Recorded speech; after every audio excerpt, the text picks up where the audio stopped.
Bueno, muchachos, entonces continuamos con el riesgo psicosocial, que es uno de los riesgos importantísimos porque es uno de los principales generadores de enfermedad de tipo laboral, de ausentismo y de disminución de la productividad en cualquier organización. Todas esas nuevas condiciones de trabajo dadas por la globalización van a hacer que aparezcan nuevos riesgos en la salud de los trabajadores. Los trabajos de hoy, los trabajos actuales exigen una mayor competitividad, un mayor ritmo, eh, le hacen que el trabajador tenga mayor disponibilidad de su tiempo a favor de su trabajo, que su productividad esté en dependencia también de su horario, de un horario que muchas veces es un horario ilimitado, en donde el trabajador ya no tiene tiempo para su familia, que exige o demanda de él un mayor esfuerzo intelectual, muchas veces de un esfuerzo físico, se les exige más especialización cada día, hay más presión dado por el tiempo, se les exige también esa capacidad de trabajar en equipo y de flexibilidad. Todas estas condiciones de mayor competitividad, mayor productividad pueden ser generadores de ansiedad, generadores de estrés, de depresión en muchos trabajadores. Entonces, esas cargas de naturaleza psíquica que nos van a dar una exigencia mental mucho mayor, una exigencia cognitiva mayor, psicoafectiva mayor y hasta física mayor, estamos hablando entonces de lo que son los riesgos psicosociales. Son todas esas cargas de naturaleza psíquica a los cuales se enfrenta un trabajador cuando realiza su labor.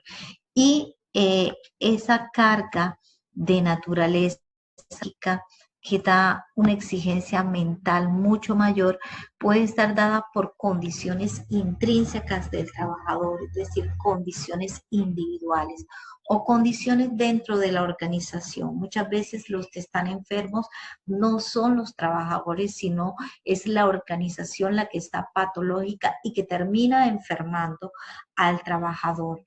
O muchas veces es extralaboral, no son condiciones del trabajo como tal, sino lo que rodea o el ambiente intrafamiliar, el ambiente político, socioeconómico que esté viviendo ese trabajador que incida en su labor. O algunas veces es una mezcla de ambos, de la forma de ser, de la conducta y del tipo de personalidad que tenga el trabajador, de las condiciones de la organización y de las condiciones externas al trabajo, como son la parte social, política y familiar. Martín y Pérez en el 97 ya hablaban de riesgo psicosocial como aquellas condiciones que están presentes en una situación laboral y que van a afectar directamente la organización y el contenido del trabajo, la realización de la tarea, y que eso va a traer como consecuencia alteraciones en el bienestar, ya sea físico, psíquico o social del trabajador, y de la forma como ese trabajador desempeña su labor o desarrolla el trabajo. La Agencia Europea de Seguridad y Salud habla de aspectos básicos del diseño, de la organización del trabajo, del liderazgo y de la dirección del trabajo, del entorno social en el que se está desempeñando esa labor y que pueden incidir en el trabajador causándole daños psíquicos, daños sociales, daños físicos que van deteriorando la salud de ese trabajador. La resolución 2404 del 2019 nos habla de todos esos riesgos psicosociales y de la batería de riesgos psicosocial que se debe realizar para poder identificar, para poder evaluar, monitorizar y hacer seguimiento a los riesgos psicosociales que puede haber en una organización. Habla de que esos riesgos psicosociales son todas aquellas condiciones que pueden estar dentro del trabajo, o sea, intralaboral o extralaboral, y que son percibidos por ese trabajador como potencialmente perjudicial para su salud, ya sea física o psicológica, y que de una u otra forma inciden en el nivel de estrés que éste tenga y por lo tanto van a incidir también en el desarrollo de la labor que realice ese trabajador. Entonces tenemos que pueden haber unas condiciones intralaborales, ¿no? Esas condiciones intralaborales van a estar dadas por el contenido del trabajo. Entonces, vemos que hay trabajadores que van a referir que su trabajo puede ser monótono, que no le ven el sentido al trabajo, que lo ven fragmentado, poco variable, poca variedad del trabajo, o que la tarea del trabajo como tal lo sienten desagradable. Al sentirlo desagradable, pues van a hacer un rechazo, y eso puede llevar a que ese trabajador tenga una ansiedad, que tenga una depresión, una irritabilidad, y como ese rechazo del trabajo se ve muy frecuentemente, le va a afectar entonces también su salud, ya sea desde el punto de vista neurológico, desde el punto de vista del sistema nervioso central, desde el punto de vista gastrointestinal o desde el punto de vista osteomuscular. Hablamos entonces que una de las condiciones intralaborales es la carga y el ritmo de trabajo. ¿Qué es eso de carga y ritmo del trabajo, muchachos? Eso no es más que una carga de trabajo excesiva, que el trabajador sienta que su tiempo es insuficiente para realizar ese contenido del trabajo, que es mucho, la presión del tiempo, que es bastante, o que le colocan unos plazos estrictos cuando le dicen, ¿para cuándo es el trabajo? No, ese trabajo ya es para ayer, es decir, que ya tiene que hacerlo de una inmediatamente, como, digamos, como servientrega, ¿no? El tiempo de trabajo, cuando hablamos de tiempo de trabajo, hablamos de unos horarios de trabajo que son muy largos, que son muy impredecibles. El trabajador sabe a qué hora entra a la organización, pero nunca sabe a qué hora sale. Un trabajo con turnos que muchas veces son muy desgastantes o que se prolongan, turnos de 12 horas y no viene el que lo reemplaza y puede seguir 12 horas más, o si se presentó algo imprevisto, son 4 horas que se quedan más. El trabajo nocturno, que cambia mucho el sistema de vigilia, la vigilia de ese trabajador. Muchas veces el trabajador llega de un turno y posteriormente no se puede dormir, está tan cansado que le es imposible descansar, y llega un nuevo turno y está igual de cansado. La participación y el control es la falta de participación en tomar decisiones, es decir, son unas organizaciones en que el trabajador no tiene voz ni voto, no le tienen en cuenta que él es el que está haciendo la labor y que es el que más lo conoce. Entonces hay una falta de control, ya puede ser sobre el método o puede ser sobre el ritmo de trabajo, sobre los mismos horarios de trabajo, no se le tiene en cuenta, y eso hace que el trabajador sienta rechazo a la tarea, sienta rechazo a la organización, se ponga ansioso, se deprima o tenga unas conductas que son inadecuadas. Cuando hablamos de la cultura organizacional, estamos hablando de un pobre liderazgo. Son esas organizaciones en donde la comunicación es muy pobre, es muy precaria, o hay un apoyo insuficiente por parte de la organización ante los problemas o inconvenientes que surjan en la tarea. Es decir, hay una falta de definición de los objetivos dentro de la organización. Cuando hablamos de las relaciones personales, estamos hablando de un aislamiento que puede tener el trabajador, o de unas relaciones conflictivas, unas relaciones insuficientes, ya puede ser con su jefe o puede ser con sus mismos compañeros, o a veces hasta con los clientes externos.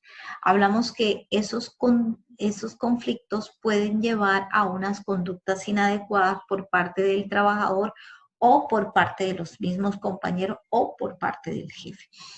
Dentro de estas relaciones personales podemos hablar del acoso, ¿no? El acoso, a que puede ser acoso sexual, a que son sometidos muchos trabajadores dentro de las organizaciones, y que obviamente le van a llevar a una alteración psicológica y física. Cuando tenemos ambigüedad de rol, es decir, no hay una precisión en el rol que debe cumplir ese trabajador, eso conlleva conflicto de rol, a que no se conozcan los límites sobre la responsabilidad, sobre la función que tiene ese trabajador en ese trabajo. El desarrollo personal es escaso cuando el trabajador percibe que su trabajo es poco valorado, eso le da inseguridad al trabajador o ese trabajador nunca es promovido, no es reconocida su labor, no se ve que esa labor que él realice sea valiosa. Es decir, es importante que al trabajador se le reconozca su labor, se le reconozca el trabajo que hace. Y el desarrollo personal está también ligado muchas veces a un exceso de promoción. Muchas veces se promueve demasiado, es lo contrario, se promueve demasiado al trabajador y ese trabajador de pronto no estaba preparado para eso, para esas nuevas funciones que se le pongan, porque sus habilidades y destrezas no dan para eso y eso también le puede generar caos. O sea, no es solamente la falta de promoción, sino también puede ser el exceso de promoción. La interacción casa-trabajo, es decir, el mismo poco tiempo que tiene el trabajador hace que el trabajador se lleve trabajo a su casa y que eso haga que su relación con su familia se vea deteriorada. Entonces esa doble interacción, de doble presencia, de tener que estar en el trabajo, muchas veces virtual, pero también estando en casa, hace que se dé un conflicto como de exigencias. Y aunque este no hace parte de las condiciones intralaborales como tal, sí puede ser un detonante. Y es que muchas veces las condiciones ambientales de seguridad o física que exista en el trabajo puede hacer que ese trabajador se vuelva irritable, que ese trabajador se vuelva ansioso o que le genere alteraciones en su organismo, dados por esas condiciones, digamos que negativas dentro del ambiente. Cuando hablamos de condiciones extralaborales, es todas esas condiciones que están por fuera de la organización, pero que pueden incidir en la salud del trabajador, y es la situación económica, o un trabajador que no tenga para pagar su arriendo, un trabajador que no tenga para llevar el sustento, que realmente lo que gane sea tan poco que no le alcance para, para sostener a su familia, para poder resolver todos sus problemas. Es un trabajador que puede verse aquejado desde el punto de vista psicológico y desde el punto de vista físico. Si el trabajador tiene problemas de salud, de por sí va a ser un trabajador que se ausente, el poco nivel educativo que lo hace poco competitivo en el trabajo, o los trastornos o las disfunciones dentro de la misma familia, el hecho de que un paciente de un trabajador se esté divorciando, que se le haya muerto algún familiar, o que tenga problemas con los hijos, de drogadicción o de cualquier índole, es un trabajador que no va a llegar con las mismas ganas a trabajar y que puede perder su concentración, su atención, y puede volverse más susceptible a un accidente de trabajo, o que se le presenten alteraciones de tipo físico, tipo cefalea, tipo vértigo, contracturas, etc. El mismo trabajo puede crear un entorno familiar negativo cuando el tiempo familiar se ve reducido por el mismo trabajo, que es mucho, que es demasiado para ese trabajador, que se lleva trabajo para la familia, y pues que hace que ese trabajador no comparta, deje de compartir con la esposa, de ahí vienen los divorcios, o deje de ver a sus hijos. Eso también le va a traer problemas y que van a redundar en estrés, en ansiedad y problemas de tipo físico. La situación económica, política y social del país inciden de una forma u otra en cualquier trabajador, y pues para un ejemplo es lo que estamos viviendo actualmente. El hecho de que el trabajo quede muy lejano al punto donde vive el trabajador, a la casa, tiempos de desplazamiento muy grandes que le generan que se levante mucho más temprano, 2 horas, hora y media en un trancón, llegar tarde a la casa porque son 2 horas de desplazamiento. Eso también genera ansiedad, también genera estrés, genera que se disparen muchas patologías de tipo físico como gastritis, estreñimiento, diarreas, etc. Y las condiciones en el individuo, pues, son también importantes porque las características de personalidad, pacientes con tipo de personalidad tipo A, que son ansiosos, que son irritables, que son iracundos, que tienen tendencia a depresión, son pacientes que muchas veces pueden, aunque la organización no esté fallando, pueden de por sí tener altas expectativas y se ven truncadas por su mismo tipo de personalidad, y eso le genera alteraciones psicosociales o físicas. La poca capacidad de respuesta ante la atención hace que ese paciente sea más vulnerable a la atención. Hay muchos trabajos que desde ya están diciendo se necesita que tenga mucha alta capacidad ante la atención. Ese trabajo ya nos está diciendo que de por sí la organización está mala, que de por sí la organización está fallando, porque una organización que de verdad tenga una que sea adecuada a su, valga la redundancia, la organización no debería tener, pedirle o solicitarle a esa persona que va aplicar para ese trabajo, que tenga una capacidad alta de respuesta de la atención. Es que entonces ya nos está hablando de por sí que el trabajo es bastante tensionante, pero hay pacientes que de por sí, aunque la organización no sea tan tensionante, ya de por sí él tiene esa vulnerabilidad, esa baja respuesta ante la atención. Pacientes que tienen una baja autoestima, que no creen en sí mismos, que son inseguros, que son incapaces de proyectar seguridad, es también una condición del individuo que le puede generar riesgo psicosocial. La poca percepción de las situaciones, el no saber adaptarse, el no tener una flexibilidad ante lo que ocurre, ante las circunstancias, no tener resiliencia ante los trabajos, es también una condición del individuo que lo hace más susceptible de enfermarse desde el punto de vista psicosocial. El no saber organizar y planificar su tiempo, un manejo inadecuado, puede conllevar a que ese trabajador no rinda lo suficiente, que la productividad se baja, y eso redunde también en lo que él sienta, en cómo se sienta él realizado ante esa labor que está realizando. El no saber manejar el dinero, el tener una precariedad de dinero, pero aparte de eso, no saberlo distribuir puede ser uno de los detonantes, y la falta de motivación porque siente que ese trabajo no llena sus expectativas, no era lo que él esperaba, no era lo que él quería, no era para lo que él había soñado, o que el trabajo de por sí, o sea, de pronto el trabajo para otra persona sea motivante, pero para él no, porque no era lo que él esperaba. Entonces, eso también le trae como un confrontamiento a ese trabajador que lo puede llevar a estrés. El sentirse que no se está desarrollando como persona, el sentir que no está escalando, el sentirse que no está teniendo éxito porque de pronto no ve la remuneración, porque de pronto no ve el reconocimiento, porque ve que ese trabajo lo estanca.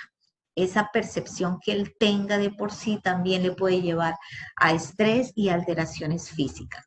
La baja educación muchas veces se puede ligar a que ese trabajador no consiga el empleo que él sueña. Muchas veces la alta especialización hace que la organización le diga, no, usted tiene un perfil muy alto para lo que nosotros estamos buscando. Y entonces le den pues un trabajo con un menor perfil, y él esté realmente preparado para otras cosas, para cosas, digamos, más especializadas. Eso también puede truncar al trabajador. Y no podemos dejar de lado las características demográficas, porque sabemos que las regiones pues tienen sus condiciones que son específicas, sus determinantes sociales que pueden hablar de la calidad de vida que se tenga o no se tenga en una región. Entonces, el vivir en regiones apartadas, donde hay poca tecnología, poco acceso a salud, poco acceso a educación, es importante porque puede ser lo que trunque los sueños de ese trabajador y que él se sienta frustrado, ansioso, deprimido ante esto. Cuando hablamos de los efectos de los factores psicosociales, ya aquí vamos a hablar de dos cosas. El efecto puede verse en la salud del trabajador o se puede ver en el trabajo directamente. Entonces vamos a hablar en la salud, que las condiciones de salud, tanto desde el punto de vista mental, psicológico, hasta el punto de vista físico, se pueden ver deteriorados por estos factores psicosociales. Entonces eso hace que el trabajador sea más susceptible a accidentarse, porque la concentración, la atención de ese trabajador se ve disminuida y la incidencia y la prevalencia de enfermedades profesionales se va a aumentar. Por lo tanto, las estadísticas de morbilidad y mortalidad de la empresa se van a afectar negativamente. Es decir, se aumenta la morbilidad, se aumenta la mortalidad.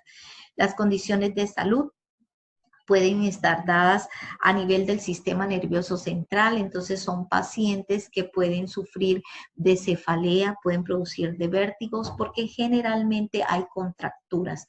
Esas contracturas son generalmente a nivel del cuello, por ahí comienzan. Al tener una contractura al nivel del cuello, entonces el paquete vasculonervioso que pasa por ahí, arteria, vena, y nervio se ven colapsadas, se ven disminuidas, se ven contraídas, digamos así, inflamados los ligamentos, los músculos, eso hace que el paquete quede como aplastado. Pues obviamente eso va a llevar a vértigo. ¿Por qué? Porque la arteria no, al colapsarse, el flujo de sangre al cerebro va a estar disminuido. Eso puede producir vértigo, pues porque esa parte del cerebro pues va a tener como pequeños isquemias, puede darse muchas veces hasta infarto. Aparte, la cefalea, porque el nervio también es colapsado, y también podemos hablar de tortícolis, por ejemplo, la misma contractura hace que los músculos se llenen de ácido láctico, eso genera un dolor que le imposibilita al trabajador flexionar, extender, lateralizar el cuello. Y no solamente a nivel del cuello, se dan espasmos paravertebrales y entonces el trabajador se puede quejar de dorsalgias, de lumbalgias, y a veces la contractura es tan grande que hay imposibilidad para caminar, para moverse.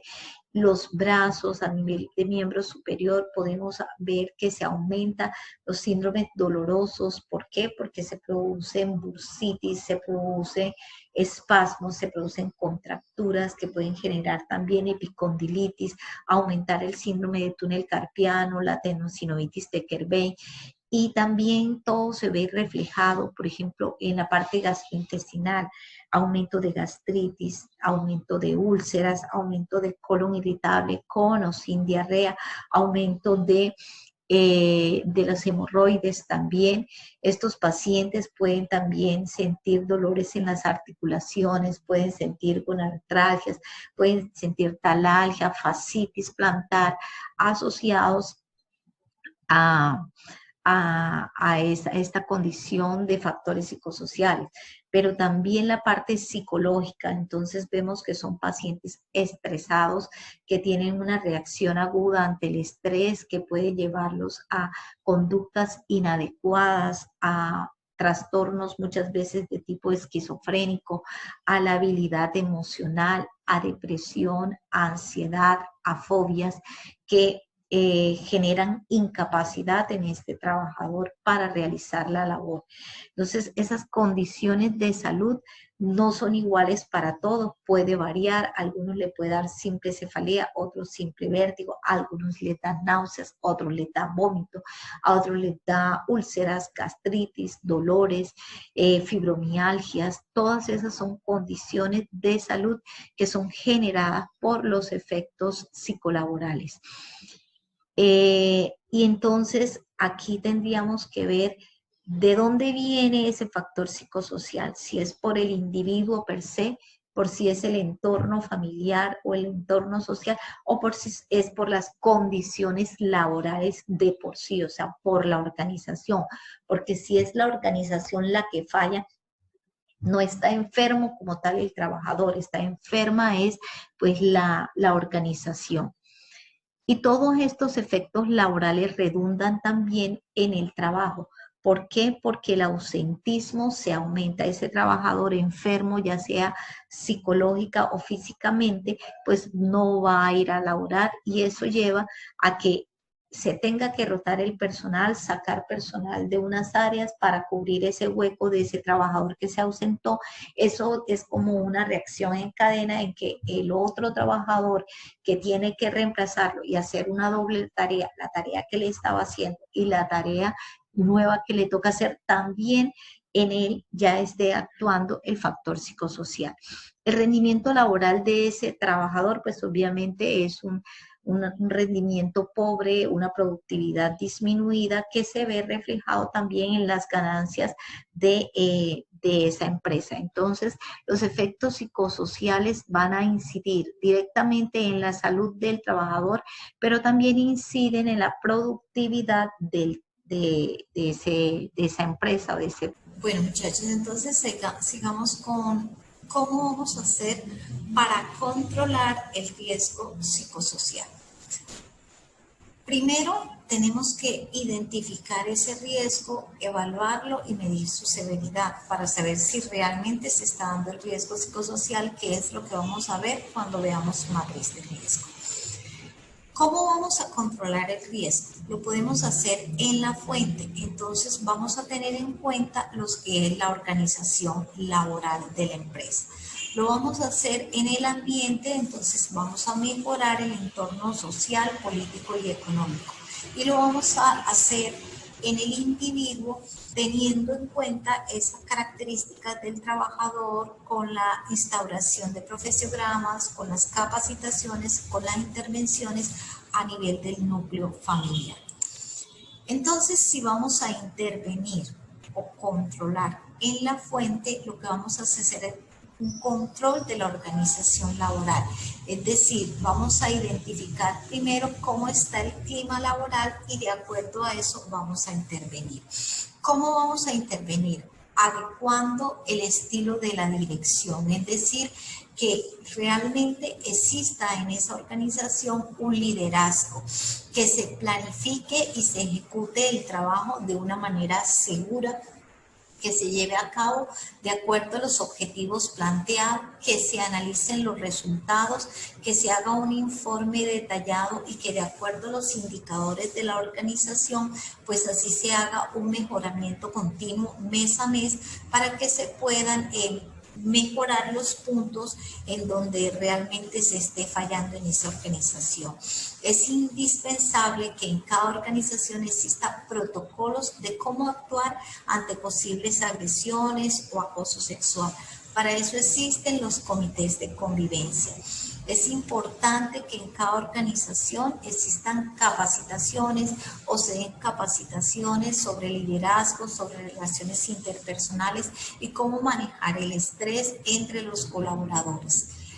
Buscar que en esta organización la comunicación sea asertiva, es decir, con tareas claras en donde se evite la ambigüedad de rol o se evite el conflicto por rol. Es importante adecuar la carga de trabajo de ese empleado. Es importante que se le dé la carga que realmente para la cual realmente él fue contratado en el tiempo adecuado, medir y conciliar la vida laboral de ese trabajador con su vida también familiar. Entonces, mirar qué tanta carga tiene ese trabajador y si es demasiada, pues entonces hay que delegar o hay que disminuir jornadas. Y es importante hacer que el trabajador participe en la toma de decisiones de la empresa, que tenga voz en el momento de tomar una decisión, que se tengan en cuenta sus ideas, hacerle reconocimientos, hacer ver que su valor, su labor es valiosa e indispensable y de gran peso para la organización. Cuando vamos a controlar el ambiente, entonces vamos a controlar el ambiente intralaboral y el extralaboral. ¿Cómo? Adecuando los diseños, adecuando y diseñando los espacios de trabajo que sean acorde a la tarea que se realiza en esa organización. Sobre todo teniendo en cuenta que se preste atención al control del ruido, al control térmico, al control biológico, al control químico, que pueden ser agravantes de patologías dadas por el riesgo psicosocial. No es que el ruido le vaya en sí a producir la patología de riesgo como tal, pero sí influye mucho en la complicación. Y es indispensable, pues, cuando vamos a hacer control a nivel extralaboral, mirar cuáles son los determinantes sociales que pueden estar ayudando a que este riesgo psicosocial emerja y dar el apoyo social requerido. Entonces ya eso sí es una tarea intersectorial en donde no solamente la empresa, sino que también viene dada por la parte gubernamental, la parte estatal, porque aquí vamos a hablar de saneamientos básicos, de la parte política, de la parte económica.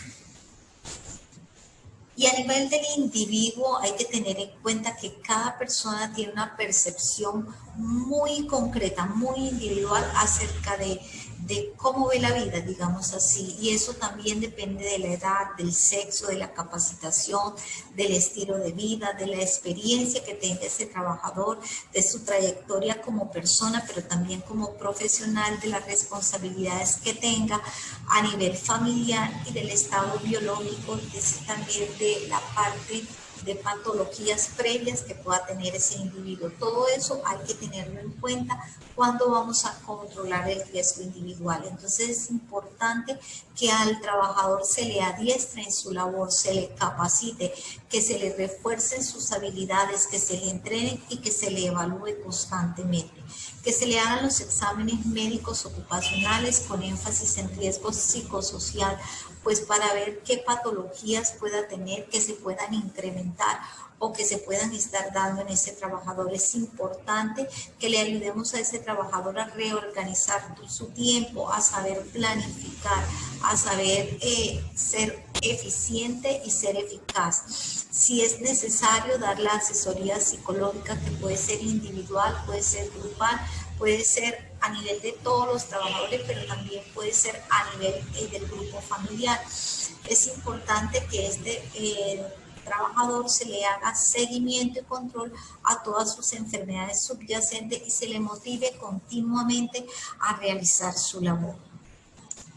Y acá para recordarles que el estrés puede darse, se puede reflejar ese estrés laboral, ocupacional en violencia en el trabajo como violencia física.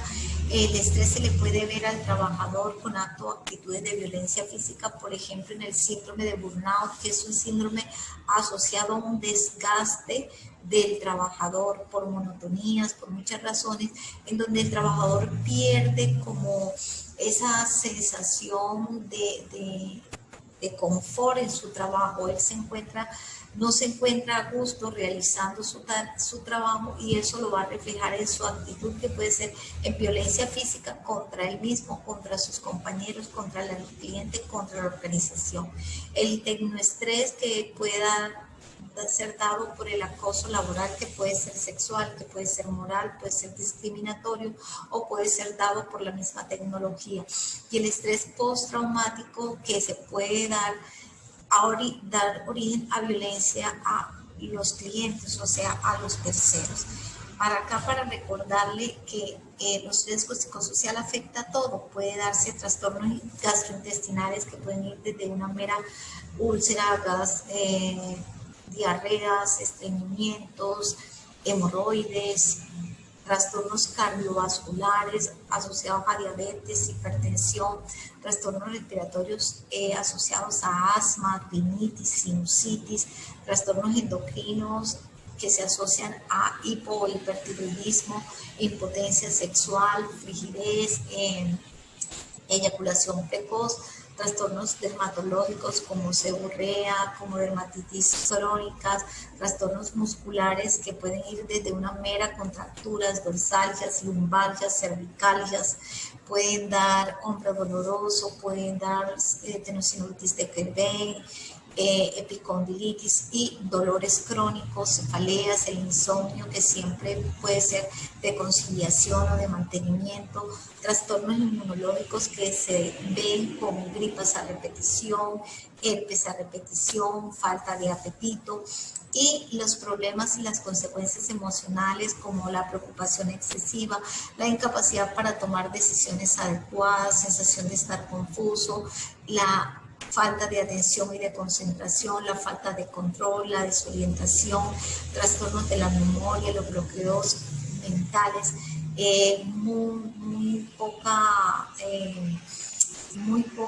digamos, mucha hipersensibilidad a las críticas, el mal humor, la mayor susceptibilidad a sufrir accidentes laborales, a sufrir accidentes de tránsito, el aumento de la farmacodependencia, como ya les dije, trastorno del sueño, ansiedad, miedos, fobias, depresión, trastornos afectivos se ven muy lábiles, alteraciones en la conducta de alimentación con hiperfagia, hipofagia, trastornos de personalidad y las manifestaciones externas y conductuales como la logorrea, el temblor, el tartamudeo, la imprecisión al hablar, precipitación a la hora de actuar, explosiones emocionales, la voz entrecortada, los trastornos de la alimentación, las conductas impulsivas y la risa nerviosa pueden ser consecuencias psicológicas, emocionales dadas por estos factores de riesgo. Con esto terminamos, muchachos, entonces todo lo concerniente al riesgo psicolaboral. Entonces van a hacer el taller de riesgo psicosocial y el de riesgo biomecánico. Acuérdense entonces que cuando vayan a realizar cada uno van a tener en cuenta esto. Van a tener en cuenta principalmente las condiciones intralaborales que se pueden presentar en su paciente, las condiciones extralaborales y las condiciones del individuo, y luego van a hacer cuáles serían los controles que se pueden hacer a nivel de la organización, a nivel del ambiente y a nivel del individuo. Terminamos entonces todos los riesgos, no vamos a tener en cuenta los riesgos de desastres, ni los desastres, ni sequías, ni nada de eso, porque realmente no nos compete en este momento.